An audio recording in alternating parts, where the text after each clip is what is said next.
everyone, Assalamu alaikum. This is Dr. Tazeen from Study Medic, your mentor and course director for Study MRCPI. And today we are again here with another session for MRCPI OSCE aspirants, in which we are going to present a case for endometrial hyperplasia.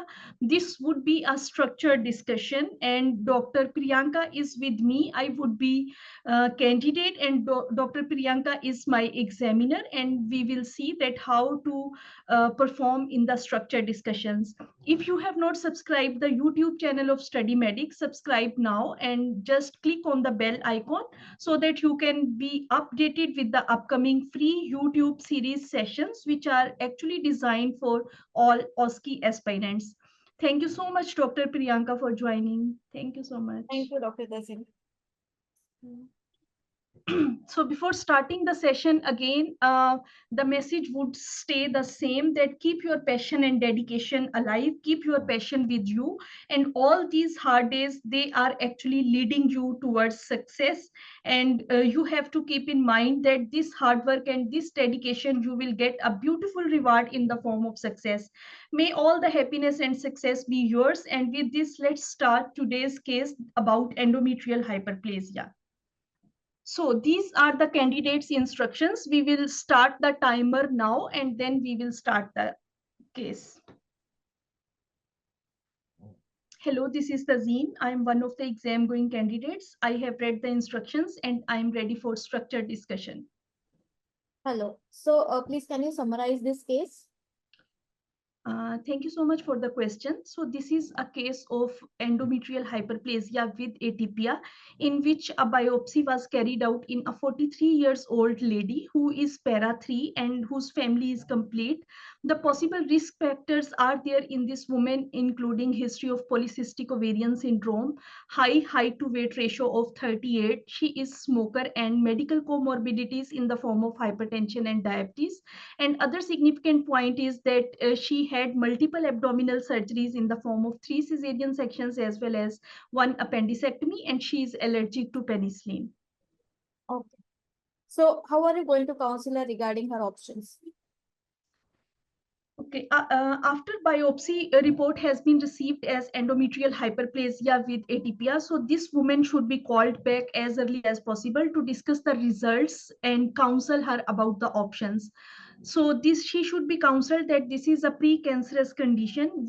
There can be 25% progression to endometrial cancer within the 5 years, and we should discuss the options with her. So definitely her preferences would be respected.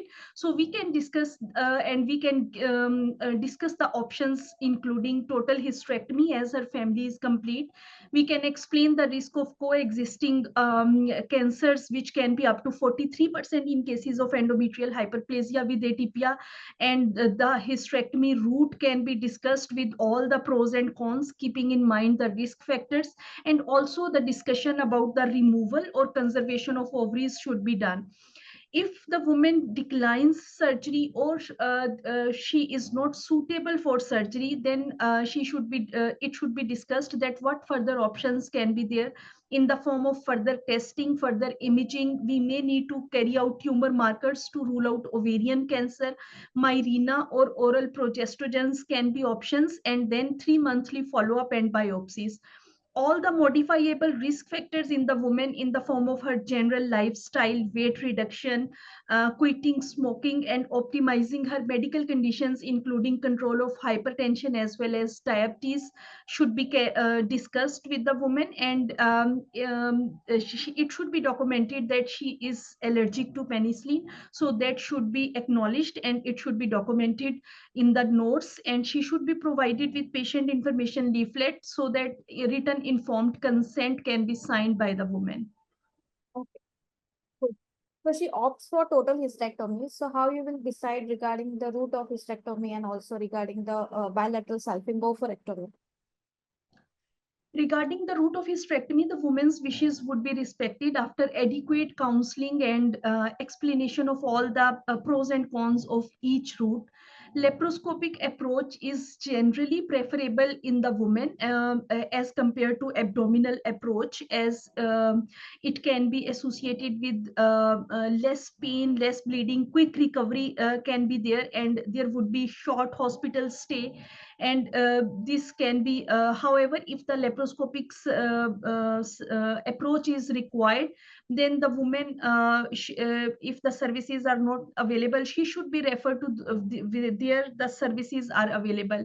Then we should keep in mind the risk factors which can be problematic in case for the laparoscopic hysterectomy, like she had previous surgeries, so it can be technically difficult to go for laparoscopic hysterectomy.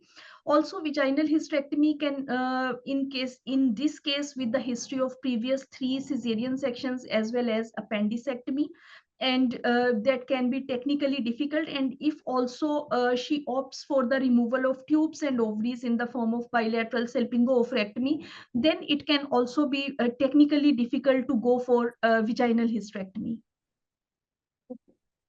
So she has opted. Yeah. Yes.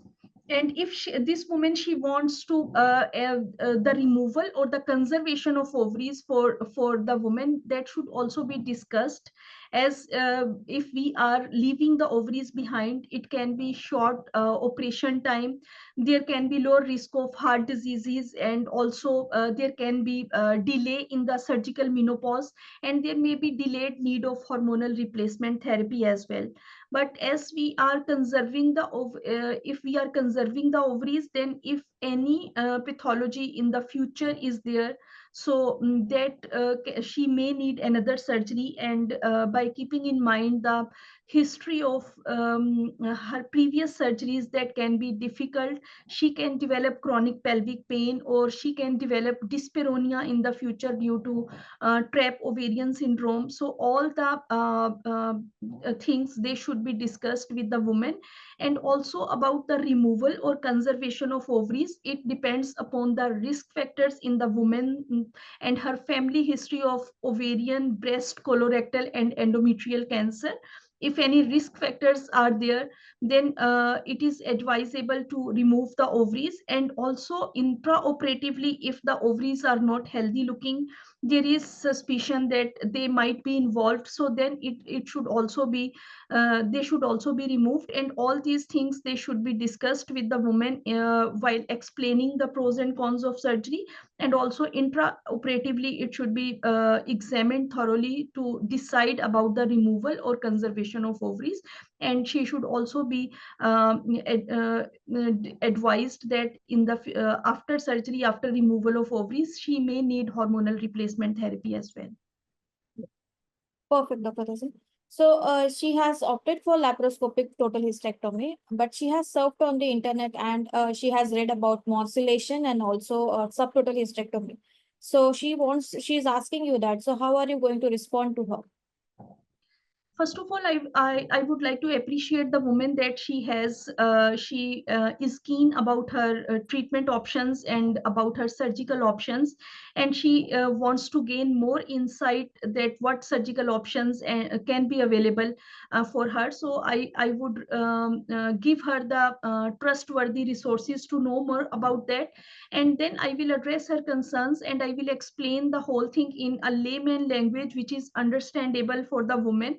Regarding morcellation, I will explain that this is basically the removal of a large organ through small pieces, through small cuts. So there can be less operative pain, and it is associated with quick recovery. But at times, as these are small tissues, there can be risk that we are leaving behind the small part of the tissue inside the abdomen. So it is very important to rule out malignancy before going for morcellation. In her case, there are coexisting risk factors there, in the form of she is obese, she is hypertensive, she is diabetic, there is history of polycystic ovarian syndrome, and she is smoker as well. So morcellation is not advisable in her case.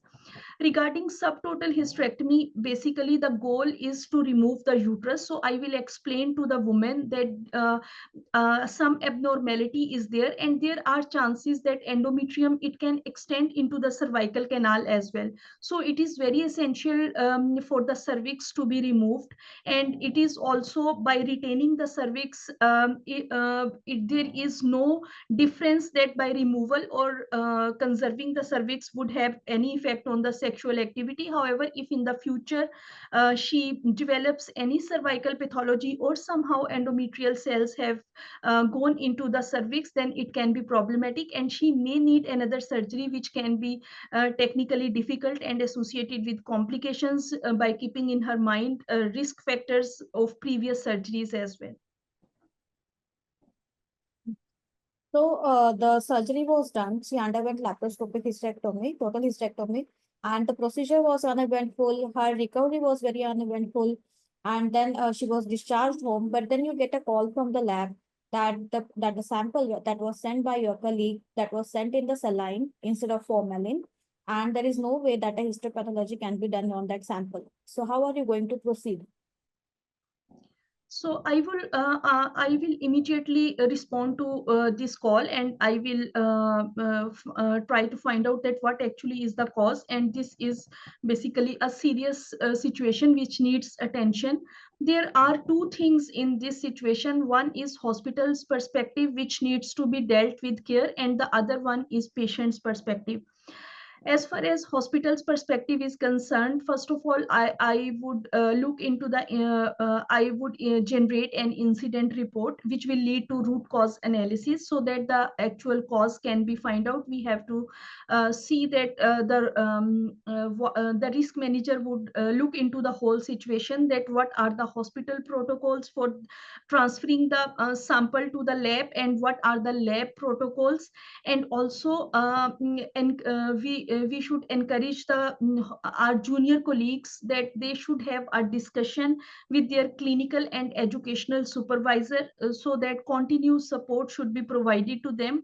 And once the root cause analysis is done, risk assessment is done, and the reports are available, then this whole information should be delivered to the junior colleagues and to the whole staff through emails, via posters, by having feedback sessions, so that this can be prevented in the future. Now, coming to a patient's perspective, we should call her as early as possible. And if she wants to accompany with someone from the family, that should also be respected. And in a very transparent way, the whole situation should be communicated to the patient.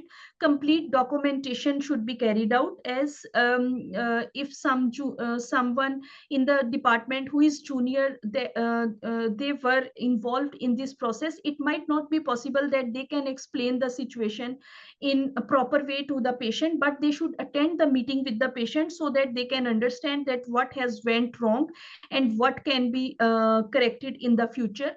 If the patient is not satisfied, then they should be directed to patient advisory and liaison services, so that they can be facilitated there. And also a proper follow-up plan should be discussed with the patient, so that they can report if there are any symptoms, how we have to schedule further imaging, what follow-up would be needed for the patient. And this all should be based after discussion in the multidisciplinary team, and whole documentation should be complete. Yes, so well done, Dr. Tazeen. So it was well before time. So much. So yes, so my feedback would be, it was a past station. So the first question, you summarized the case very good in a SBAR format. So that was very good. So covered all the risk factors she has, even the allergy. That was also the main important patient safety point that was covered. So regarding the routes of surgery, so regarding the options, you explained why surgery is important in her case, because there can be the risk of atypical hyperplasia, which is around 25%, which was correctly explained to the patient, and alternatives that you gave other than the surgery, that was also explained very well. The lifestyle measures were also correctly explained, and the allergy, the documentation of the allergy, so that was really good. So then regarding the total hysterectomy, the pros and cons of leaving the ovary and removing the ovary, that was also correctly explained. And regarding the morcellation and subtotal hysterectomy, when the patient asks, so you first appraise the patient that she wants to know about, she wants to have the insight about these things, the surgery that she's undergoing. So that was good. And why morcellation is not good for her, because of her risk factors that she has. So that was correctly told. And even the subtotal hysterectomy that she will, that can be extension from the endometrium to the cervix, and then she will require the follow-ups. So that was even correctly explained. And regarding the colleague that has happened, that is a never event that should be, and how it should be dealt at the hospital level, that was correctly explained. And the with the supervisor, and also with the patient, that is calling her husband, and also the duty of candor, and even if they want to complain, the referral to the PALS, which was correctly explained. So yes, it was very good, Dr. Tazeen. Thank you so much, Dr. Priyanka. Thank you so much. Thank you. Thank you. So now I will explain the station with you all, that how we have to go about in this station. So basically this is about endometrial hyperplasia, and in cases of structure discussion, what actually we have to do is that we have to read the instructions carefully, and then we have to move forward for the discussion.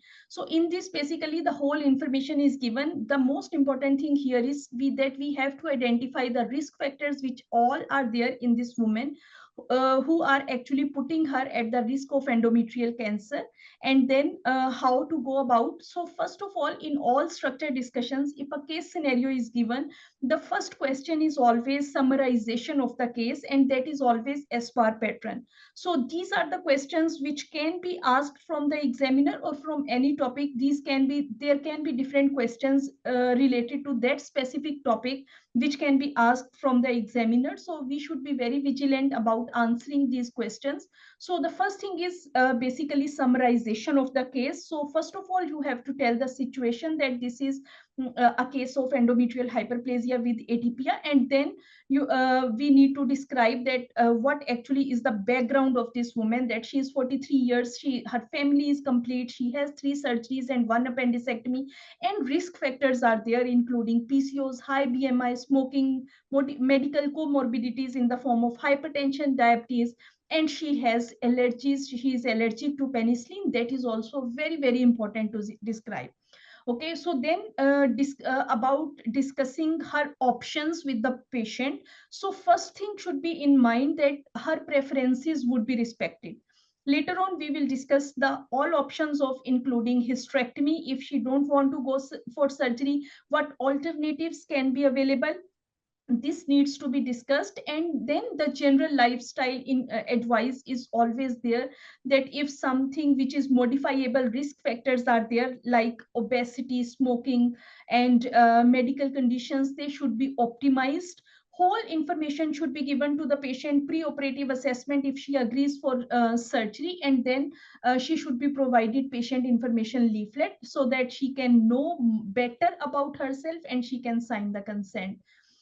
Then regarding the routes of hysterectomy, this can be total hysterectomy, laparoscopic hysterectomy, vaginal hysterectomy. We have to keep in mind all the risk factors, all the pros and cons of each route, and then women's preferences. After complete discussion, her autonomy and her decision should be respected, but all the risk factors and all the pros and cons, they should be explained to the woman. Regarding removal and conservation of ovaries, again, we have to see that if there are any risk factors in the antenatal period, what are her wishes, whether her family is complete, what is the intraoperative situation, then we can decide about leaving the ovaries behind or removing the ovaries. And then we have to guide her that what would be the advantage and disadvantage, what would be the pros and cons of ovarian conservation as well as ovarian removal. Regarding morcellation and subtotal hysterectomy, as this is a high risk patient, there are risk factors for endometrial cancer. So morcellation cannot be a better option for her by removing the uterus into pieces, and also subtotal hysterectomy by leaving behind the cervix in presence of such risk factors and also the history of previous surgeries. It is advisable to remove the cervix as well. That would be better option, but definitely this should be discussed with the woman and her preferences should be respected.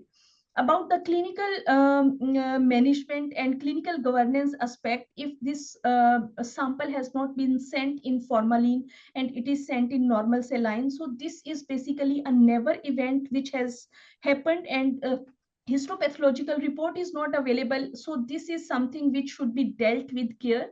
So incident report, root cause analysis, and once the root cause analysis is done, to train the juniors, to educate the juniors, and the whole information to disseminate the information to all the juniors through emails, posters, feedback sessions. This should be done at the hospital level. And then there comes the patient's perspective, that patient should be debriefed, and that what has happened and what needs to be done.